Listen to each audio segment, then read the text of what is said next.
Hello everyone! Pasyal tayo dito sa ahos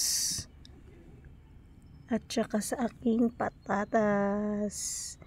Ayan na aking mga patatas.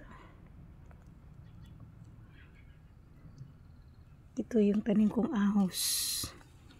Yan sa gilid ng patatas. Marami yan.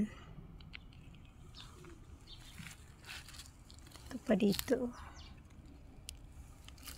Yan. Ito pala yung patatas na tinanim ko. Kunin ko siya, i-replant ko siya. Tingnan niyo.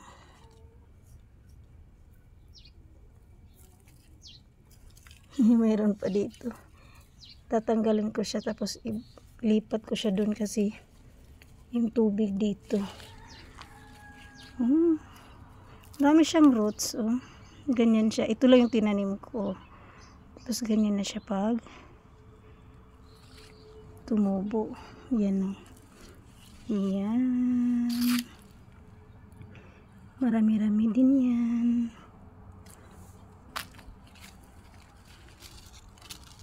Tapos ito yung tawag nito, ahos. Ganyan yung ahos. Lagay natin dito yung patatas. Kasi naano siya sa tubig.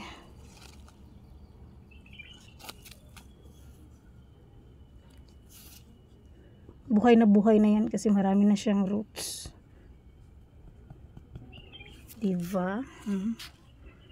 Yan yung aking mga patatas. Yung ahos para siyang sibuyas. Isang ano lang yan na ahos tapos nilagay. Yan yung patatas. Tanggalin pa natin yung isa. Kasi pag overflow yung tubig sa taas, dito umaano, malabas. Tagay natin dito. Kamay na lang kasi hindi naman masaan. Humok lang ako na ito nito. Tawag ng humok. May tubig kasi nagtubig. Yan, ganyan lang magtanim. Ang hirap pag isang kamay lang.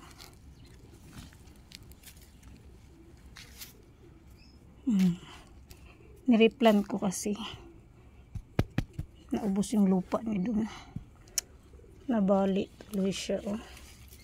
Okay lang yan. Kaya mo pa. Laban lang. Kasi yung sa baba naman yung aking kukunin din naman yung leaves. Yan mga patatas yan. Yan pa. Thank you for watching.